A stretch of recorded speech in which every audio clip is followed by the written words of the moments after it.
Nuusboere word met trots geborg deur Laveld Agrochem en JAC Motors. Saam boer ons vooruit.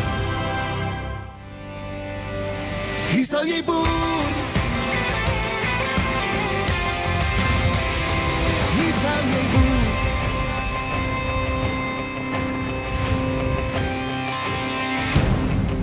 Mens kan vir die res van die lewe dieselfde ding doen of jy kan nuwe dinge op die proef stel.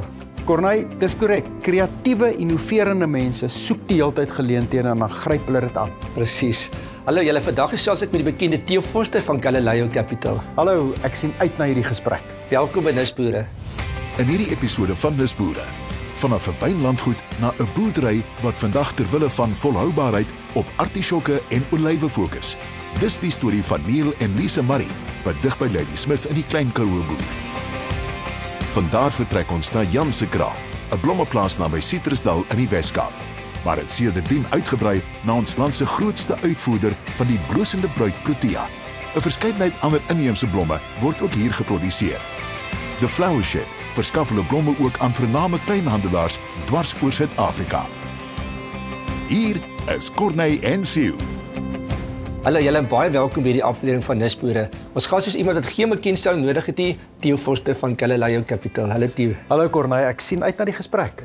Theo, ja, jy ken landbou, ons kom al 'n lang pad saam en ek weet jy het 'n liefde vir landbou, maar vertel ons bietjie meer van jouself. Ja, toevallig, jy sal nie glo nie, maar ek het vir meer as 10 jaar 'n wynplaas gehad. Ek het wingerd geboer in die Wes-Kaap, Ja. baie geniet. Ja. Maar ek dink dit gaan meer oor die bewondering vir mense wat dit reg kry Ja.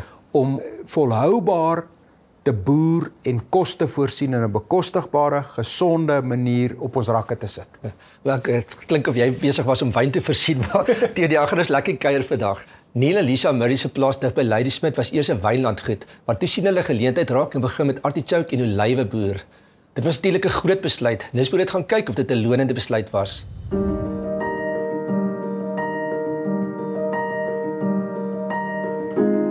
We bought Uitspun Farm 16 years ago. Yeah. It's been quite a journey, and we've learned a heck of a lot, and we've been relatively humbled along the way. Yeah, agree. Jumped into it where angels fear to tread. The farm, there were a few olive trees which really appealed to Neil, and the old dilapidated houses really appealed to me, so that set us off. The couple that we bought from, they were really subsistence farming. They planted the olive trees, and they had in our little barn venue, they had milking cows and some sheep. When Neil saw the olive trees, he immediately planted more olives, and later on came up with the idea of trying farming with artichokes.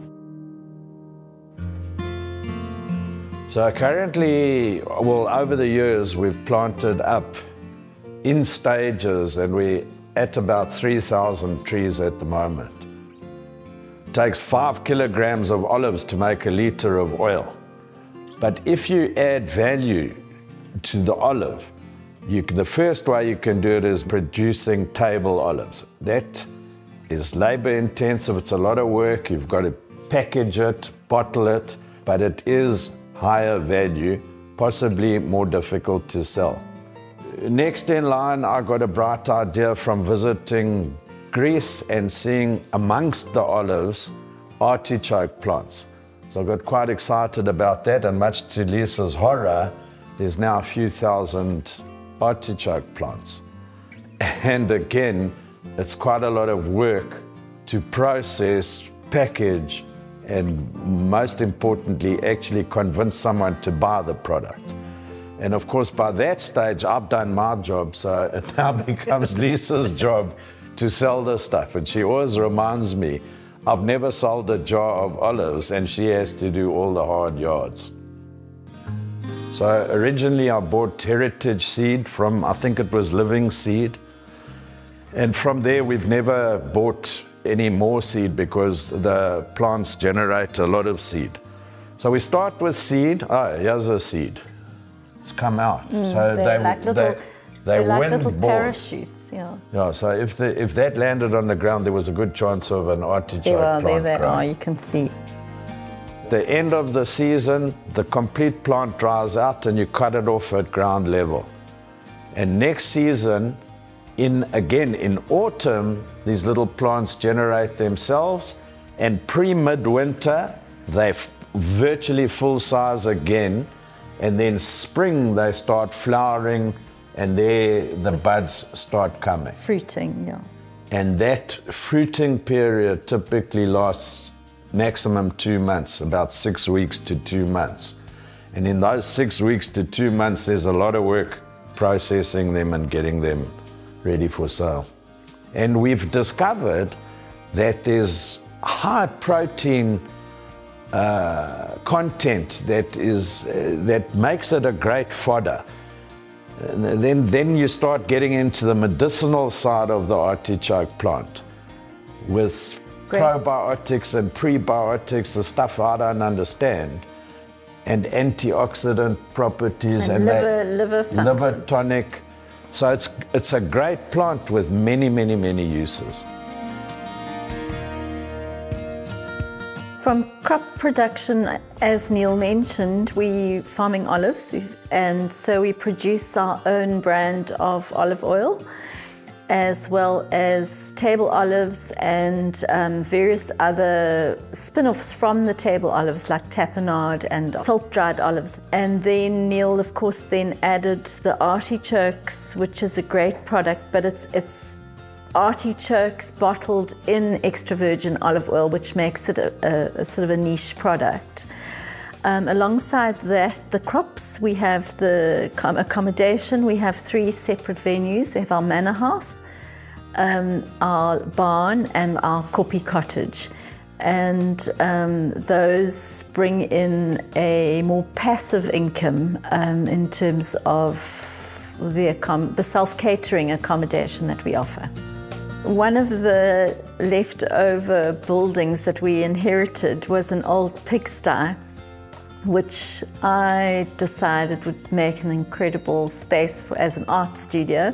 Hopefully down the line, maybe we have a vision of artists' residence and artists holding workshops here perhaps, in our beautiful light that we have, that actually brought us to the Clay and Karoo, that beautiful light that we experience here that lifts your soul.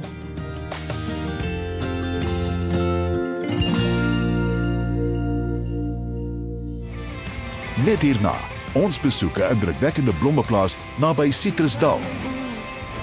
Nisboere word met trots geborg deur Laveld Agrochem en JAC Motors.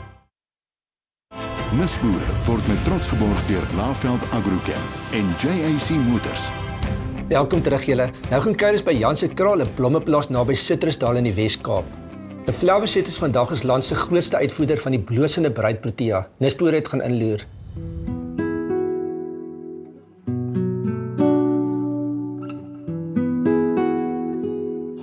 Blomme was nog altyd 'n groot liefde van ons familie. My ma het altyd die inheemse blomme waarvan sy mal was in haar tuin geplant en dit begin lewer in klein bossies aan die lokale padstal hier rondom ons. Maar ons besigheid het regtig begin toe ons die aandag gekry het van Woolworths in 1999 met ons Blushing Brides en van toe af het die besigheid regtig ontstaan. Ons het die eerste hektare aangeplant en dis nou al 26 jaar later. En ons loop nog sterk.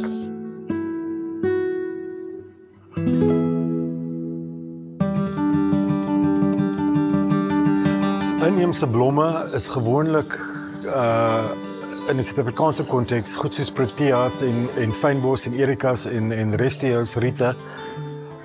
Dis 'n baie moeilike ding om te groei in Suid-Afrika want elke ding het 'n spesifieke plekkie wat hy mal is oor. So om hierdie plante kommersieel te begin boer het baie mense al vir baie jare, kom ons sê die laaste 50 jaar baie hard gewerk om hierdie plante te ontwikkel na 'n kommersiële vlak. Meer stele op 'n bos, langer stele, groter koppe, natuurlik plaag en siekte weerstand is ook baie belangrik. As dit kom by blomme is daar nie eintlik aanvraag vir organiese produk nie, want dit is nou nie iets wat jy eet of binne jou lyf sit nie, maar vir ons is dit baie belangrik om sover as moontlik natuurlik die blomme te bedryf. Van swamdoders tot plaagbeheer waar jy roof insekte vrylaat of jy plant cover crops met blommetjies wat die roof insekte nader roep. By bemesting raak dit 'n bietjie moeiliker want jy moet baie spesifiek gee wat die plant benodig, maar hoendermis elke nou dan help die plant baie. Dis eintlik 'n antwoord wat my vrou moet antwoord want sy is ons hoofontwerper, maar jy begin met die hoofblom wat in seisoen is en dan bou jy daar rondom. Dit gaan alles oor balans, hard en sag, helder, donker, fyn of groot blomme. Dan is aanpasbaarheid ook belangrik. Want ons werk hier met blomme wat in en uit seisoen uitgaan en jy moet die hele tyd iets anders kan insit en jy kan werk in dieselfde bos. En ook mense raak moeg om aan mekaar dieselfde bos te koop. So jy wil hom altyd refresh en dat mense 'n spelletjiesbos 2 weke later koop wat net so goed lyk of alhoewel 'n klein bietjie anders as 2 weke terug. Sertifiserings wat ons het vir die plaas is onder andere Woolworths se eie Farming for the Future wat fokus op sustainability. Dan ook soos baie plase wat uitvoer moet jy toedoen aan Global Gap. Ons doen ook toe aan Global Gap Environmental. Eintlik het ons gister platinum gekry vir daai inspeksie. En ook om in ons werkers belange uit te sien, moet ons ook behoort aan CISA. Baie van ons werkers is nou al hier vir hulle 3de generasie. Hulle het saam met die besigheid opgekom en hulle verstaan en is lief vir die blomme net soos ons. 70% van die mense wat die werk is vrouens. Die mans gewoonlik gaan in die veld en hulle pluk die blomme en bring dit in en dan het ons 'n goeie span bossiemakers hierso wat alles in mekaar sit vir ons. As die blom van die land afkom, dan gee ons vir hom so 'n ligte fungicide net om seker te maak geen swamme kom in die pakstoor in nie. Ons haal dan ook die blare af sodat jy mooi skoon steel het vir die bloemes. Dan bou hulle die bossie rondom die blom op. Hy word toegedraai in papier, reguit in water in. En dit is vir ons baie belangrik om so gou as moontlik by die kliënt uit te kom. So hierdie bossie gaan dan vanaand na die distribution center in die Kaapen en môreoggend is hy op die rak. In die hele tyd bou ons 'n temperatuur van 4 grade. So ons kyk altyd oor see wat die mense daar doen, wat hulle werk baie duur is, maar jy moet ook maar besluit wat die beste vir jou werk. Daar's altyd nuwe apps, nuwe goed wat jou boerdery behoort makliker te maak, maar om eerlik te wees, baie van dit is ook maar net fly by night. Jy kies maar een wat vir jou langtermyn kan werk. Maar die beste ding is maar om in die land te kom en self te sien wat daar aangaan. Ons persoonlike visie is om altyd innoverend te wees, mooi blomme te kweek en mooi bossies te maak. Maar om op 'n groter globale visie is dat meer mense begin kyk na fynbos as 'n elke dag blom, nie 'n spesiale blom nie. Soos in Suid-Afrika is byvoorbeeld Moedersdag is proteas 'n goeie geskenk om te gee, maar as ek kom by Holland, gaan almal nog reguit na rose toe of lelies of so. Ons voel dis belangrik om internasionaal bewusmaking van Suid-Afrikaanse blomme prioriteit te maak. As jy daar dink om te begin blomme boer, is dit belangrik om eers deur jou plaas deur te stap in die berge, in die veld, kyk wat pas daar en dis jou beginpunt om te weet wat om aan te plant. Maar blomme is ongelooflik sensitief. Hulle vrek vir geen rede nie en vir al die redes op die lys. So jy kan nie emosioneel attach raak aan jou bossies ook nie, want eendag lewe hulle, eendag is hulle dood en jy moet maar net nuus plant. So dit is 'n moeilike besigheid, maar dit is ook een van die mees eklektiese besigheid, want jy boer met soveel verskillende goed, soveel mooi opsies. Net hierna, ons gesels met Siel Foster van Galileo Capital. Nisboere word met trots geborg deur Laveld Agrochem en JAC Motors. Nisboere word met trots geborg deur Laveld Agrochem en JAC Motors. Welkom terug julle. Ons het 2 interessante insetsels gesien, beide mense wat gewerk het met wat ek moet sê die hand wat van hulle gedeel is in hulle area. Maar wat is jou opinie? Corneille, ek dink wat mense baie keer vergeet, onthou 'n landbouer of 'n boer, of nou 'n nisboer is of wat 'n groot boer is 'n entrepreneur of 'n sakepersoon wat besigheid doen met die natuur se hulpbronne. Ja. En dit op 'n manier volhoubaar aanwend om 'n suksesvolle besigheid te bedryf. En dieselfde beginsels geld vir almal. Ja. En wat mense vergeet is alle besighede iewers was 'n klein besigheid. Was iemand se idee. En die kern is, almal het baie goeie idees. Dis nie die kern van sukses nie. Die kern van sukses is, kan jy daai idee vat, die hulpbronne wat jy tot jou beskikking het sy in landbou of in enige ander sektor, kan jy dit gebruik om volhoubare besigheid te skep. En dis wat vir my so uniek is aan hierdie beide mense. Hulle kry dit reg, of beide partye met wie ons gesels het, om dit wat hulle het, volhoubaar aan te wend en 'n suksesvolle besigheid daai te skep, met al die uitdagings wat daar is. En dit is fenomenaal om te kyk. Dis baie lekker, dit maak my eintlik trots Suid-Afrikaans. Ons is planmakers deur die jare, maar soos jy sê, volhoubaar. En toe ek weet jy kom baie in die landbou en die meng met baie mense in landbou. Wat sien jy daar buite? Is die mense nog positief? Corneille, dis vir my, ons het nou Nampo gehad. Wat vir my altyd ongelooflik is daai energie tussen die landbouers, tussen die boere. Dis planmakers, dis welvaartskeppers, dis ouens wat nuwe idees het, dis ouens wat nuwe planne maak. Dis hoekom landbou suksesvol is. En ek dink mense vergeet dat die landbousektor, as jy na die BBP kyk, is 'n relatief klein deel van die BBP, maar as jy kyk na die waardeketting en jy kyk na die beginsel van voedselsekuriteit, dan is dit 'n kritiese belangrike industrie. En dis asof ons in verskillende wêrelde bly. Jy kry die wêreld van die pers en van die media, en dan kom jy by 'n plek soos Nampo en jy praat met die regte boere. En dan sien jy maar die regte boere is besig om te boer. Vir hulle gaan dit oor markte, toegang tot markte, kapitaalallokasie, investering, volhoubaarheid, beplanning oor generasies heen. Wie gaan oorneem by my? Hoe gaan hierdie bate wat ek skep en wat ek 'n rentmeester voor is, hoe gaan hierdie bate oor 5 en 10 en 20 jaar steeds 'n bate wees wat welvaart skep, nie net vir die familie nie, maar vir die mense wat daar werk, vir die afnemers, vir die verbruikers, vir my en jou. En dis die ingesteldheid van ons landbouers. Ek weet in landbou is familie besigheid is ook redelik sterk, en ek weet jy's 'n kenner op daai gebied. Hoe sien jy dinge daar uitspeel in die toekoms? Corneille, die oorgrootste meerderheid, nie net van Suid-Afrikaanse landbouers, maar wêreldwyd is familiebesighede. Dis besighede wat oor generasies kom, en wat die beplanning is dat hierdie besigheid oor generasies gaan aanhou. Maar daar's unieke uitdagings in familiebesighede, en een van die eenvoudige uitdagings is, families groei vinniger as die besigheid. So daar moet kernbesluite gemaak word. Dis die een ding.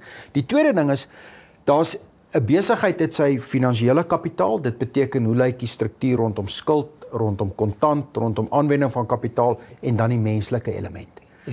Wat is die verhoudings met die werknemers? Tot watter mate is die opvolging in plek? Tot watter mate word die kundigheid reg oorgedra? En as jy jouself sien as 'n familiebesigheid, sê ek altyd, jy moet jouself sien as die ouens wat 'n kathedraal gebou het in Europa. Daai kathedraal het 200-300 jaar gevat. Dink bietjie mooi. Die argitek of die ingenieur het geweet, nie hulle of hulle kinders of hulle kinders se kinders gaan ooit 'n diens daar kan bywoon nie. Maar hulle het almal gebou aan hierdie ding. Hulle het almal deel daarvan. Selfs die ou wat na 50 jaar begin bou het geweet, hy gaan hom nooit klaar sien nie. Die ou wat na 100 jaar gekom het ook geweet, hy gaan hom nooit klaar sien nie. En dis die kern van 'n familiebesigheid. Jy bou iets vir die nageslag. En daar's 'n baie mooi gesegde wat een van die internasionale 200 jaar oue families gesê, dat 'n familiebesigheid besit jy nooit nie. Jy leen hom van jou kleinkinders. En dis daai rentmeesterbeginsel. Nou in Suid-Afrika het ons fenominale voorbeelde van suksesvolle familiebesighede oor verskeie generasies. En hier praat ek van 6, 7, 8, 9 generasies. Maar ongelukkig het ons ook heelwat voorbeelde van waar die beplanning nie gedoen is nie, waar die gesprekke nie plaasgevind is nie, en waar hierdie beginsels nie toegepas is nie, en dan gaan die besigheid eenvoudig tot niet. Ja, het gemis, jy het absoluut perfek raak gevra, en dit is vir ons uit ons werk ook is korttermynplanne werk nie. Die baie van die planne mens doen, jy moet geduld hê om te weet jy gaan nou sekere insette doen, grondregstellings maak, maar jy gaan die voordele eers pluk oor jare daarna, maar in 'n land waar ons regtig ek wil amper sê die land wil opbou en landbou, dink ek daai gesegde wat jy nou gesê het van klein stappies maar aanhou wat inkrementeel, dit is absoluut hoe ons hierdie land gaan opbou. En elke persoon bou iets op die vorige generasie. Hy of sy is daar om die volgende generasie in 'n beter posisie te los as wat hy was. Dit is amper Hoe jy die besigheid of die plaas kry, jou hoofdoel is om dit te laat aan die volgende generasie in 'n beter toestand as wat jy dit gekry het. Jy het 'n baie waarding gesê, jy gesê, jy's eintlik amper die Bybelse rentmeesterskap. Jy kry 'n stuk grond, maar is amper die Jannie, jy moet hom net maak werk, en as mense dit so kan sien, gaan al hierdie polemiek rondom grond eintlik uit die weg geruim word. Jy moet so goed as moontlik presteer op daai stuk grond, en dan trek jy die hele ekonomie rondom jou, die plattelandse dorpies en werkskeping, alles gaan saambaat. Kyk, onthou 'n goeie volhoubare besigheid, en vat 'n landboubesigheid, is 'n bate vir die gemeenskap, vir die werknemers, vir die produsente, vir die kliënte, vir die personeel, vir die eienaars. Dit moet 'n bate wees vir almal. En daai gemeenskapsbate beginsel is juis kern in familiebesighede. Net as jy kyk na prestasieanalises oor lang periodes van tyd. Familiebesighede uitpresteer nie familiebesighede. En die kernrede daarvoor is, familiebesighede het 'n langer siening, 'n langer termynbeplanning as 'n nie familiebesigheid. En daai langtermynbeplanning, ek is 'n rentmeester vir iemand wat dalk nog nie eens gebore is nie. Ek skep hier 'n infrastruktuur wat oor 10, 20, 30 jaar werklik vir mense gaan voordeel gee. En dis hoekom familiebesighede, nie net landboubesighede, familiebesighede uitpresteer, is oor daai fokus op die langtermyn. Maar dan moet jy besluit jy's 'n familiebesigheid. En die besluit van 'n familiebesigheid beteken, ek is 'n rentmeester, ek is 'n pagter, ek is tydelik hier. Ek onderhou hierdie grond, ek bou hierdie grond vir iemand wat na my gaan kom. En daai beginsel beteken, dan gaan jy suksesvol wees. Dis nie, is mooi gestel. Ek dink presies dit vir daai iemand wat na my kom wat jy nog nie ontmoet het nie, maar jy weet dit is deel van jou bloedlyn. Jy gaan definitief bietjie harder werk, bietjie meer moeite doen. Theo, ons sal nog so lekker lank kom kyk, altyd so lekker met jou te gesels. Miskien net as 'n samevatting, weer eens omdat jy so wyd kom in ons land en soveel aansien het, hoe sê jy positief oor die toekoms van landbou dan?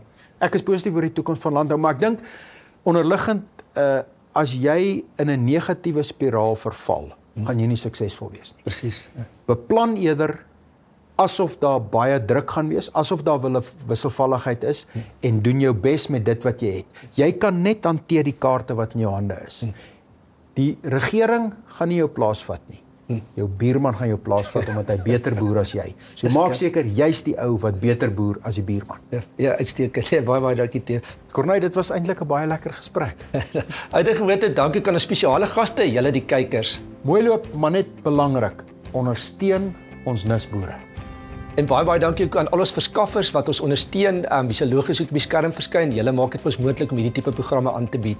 En dan asseblief stuur ook vir ons nog steeds al julle nisboer idees. Ons kyk na elke liewe een van hulle. Tot volgende keer, mooi loop. Hier sal jy boer. Dit is jou land. Dit is 'n plank wat jou hart dood maak. Hou net aan glo.